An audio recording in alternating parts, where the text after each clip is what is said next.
If you follow the news over the last few years, you probably know about immune checkpoint inhibitors or ICIs, these sort of revolutionary cancer Oh, drugs. absolutely. Game changers for many. But imagine if the secret sauce, the thing that really unlocked their power, wasn't some new complex drug, but a vaccine nearly everyone got. That sounds almost too good to be true, right?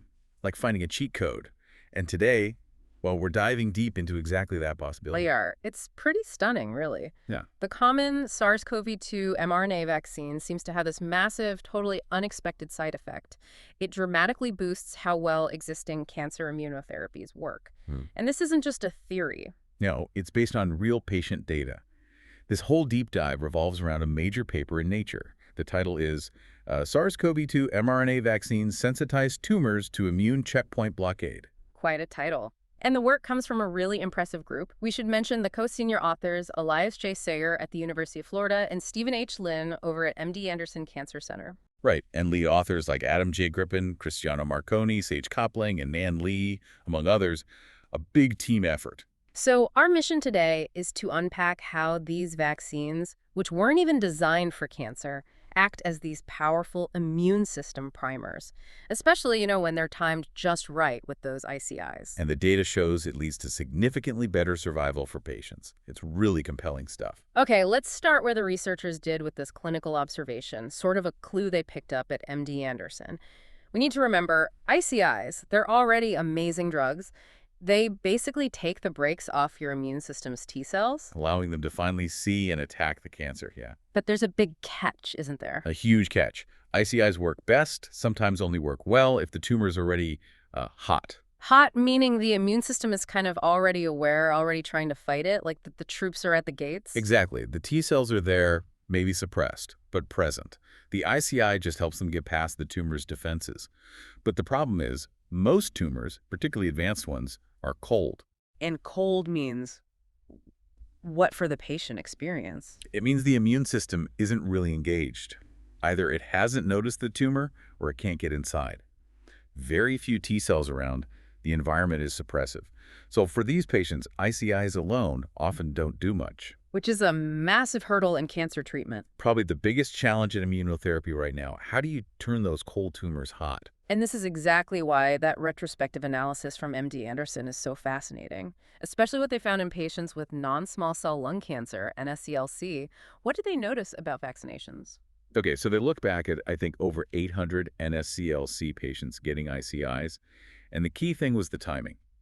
Patients who happened to get an mRNA COVID vaccine within about 100 days of starting their ICI treatment, well, their outcomes were dramatically better. Let's talk numbers because they're pretty jaw-dropping. Right. So median overall survival, that's the time point where half the patients are still alive. For the unvaccinated group, it was about 20.6 months. Okay, standard for advanced NSCLC, unfortunately. But for the group who got that timely mRNA vaccine, the median OS jumped to 37.3 months. Wait, that's nearly 17 months longer median survival? That's huge in this context. That's not just stats, that's real meaningful time for people. It's profound. And look at the 3-year mark. Overall survival went from about 30.8% for the unvaccinated folks up to 55.7% for the vaccinated group. Over half the patients alive at 3 years versus less than a third, just based on getting this vaccine around the same time. It certainly looks that way from this data. It's a striking correlation. Now, they didn't just stop at lung cancer, did they, to make sure it wasn't just some weird fluke for NSCLC? Good point. No, they checked another group patients with metastatic melanoma. And guess what? Same pattern. Pretty much. Similar dramatic survival benefits.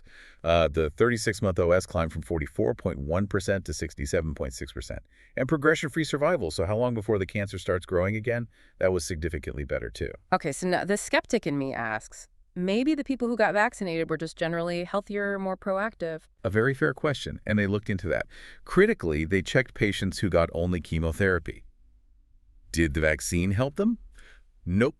Zero benefit. Okay, so it's tied to the immunotherapy. Exactly. And then they asked, well, what about other vaccines, like the flu shot or the pneumonia vaccine? Yeah. If people got those near their ICI treatment, did they see a benefit? And the answer was? No. No survival improvement.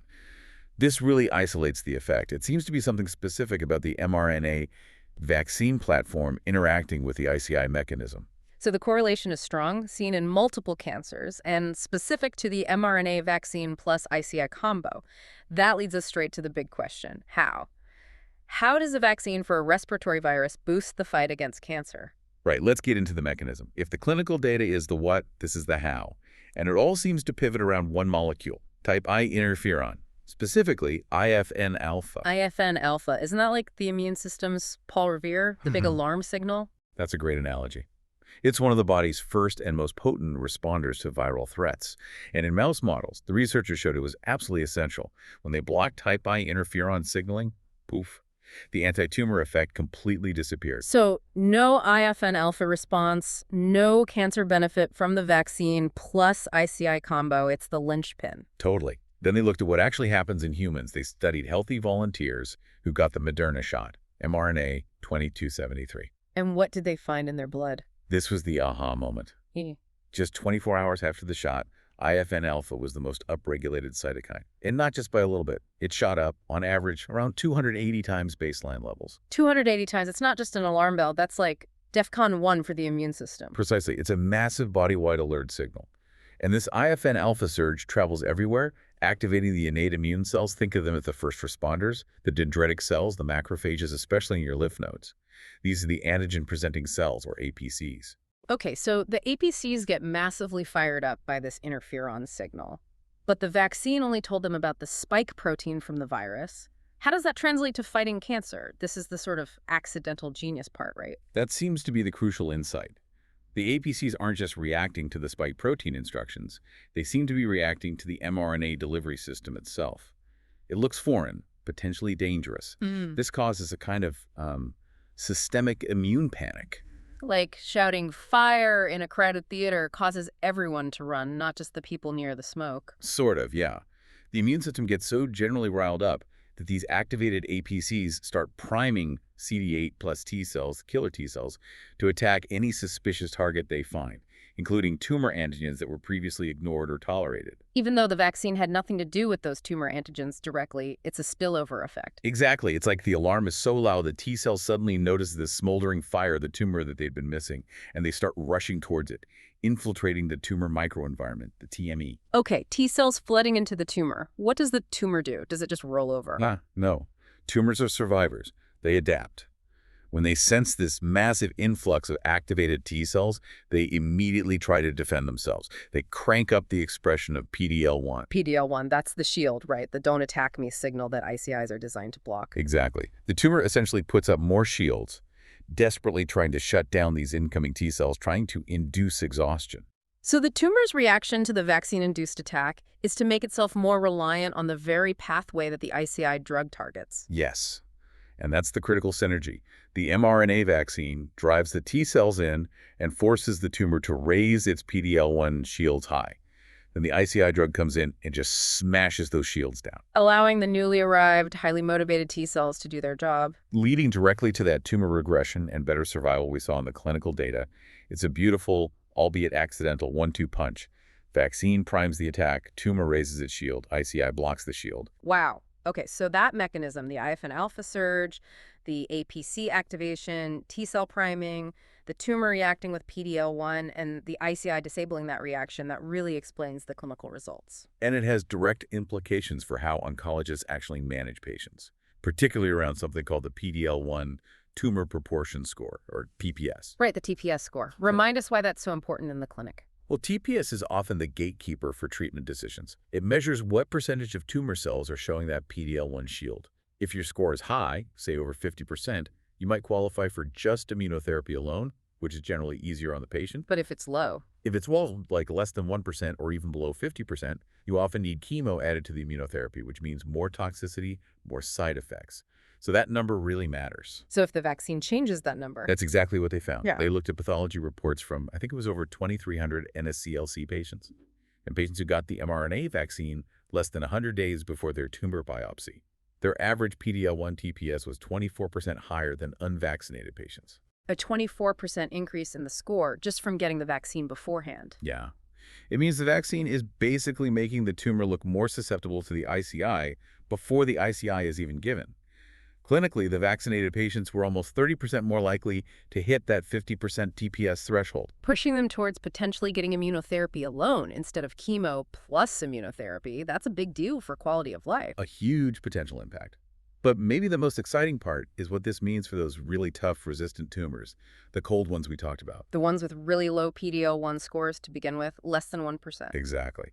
Those stage IV NSCLC patients with baseline TPS under 1%. Historically, these patients have the worst prognosis with ICIs alone, but the study showed the vaccination seemed to restore immune sensitivity even in these tumors. You mean even these ultra-cold tumors started responding better if the patient got the vaccine? Yes. For this group, getting vaccinated led to improved overall survival that was statistically similar to patients who started with much higher PD-L1 scores like TPS greater than 1%. So it effectively turned cold tumors hot using an off-the-shelf vaccine. That's what the data suggests. It functionally converted these intrinsically resistant tumors into tumors that could actually benefit significantly from the ICI therapy. That's incredible because trying to heat up cold tumors usually involves really complex personalized approaches, right? Like neoantigen vaccines made just for one patient. Correct.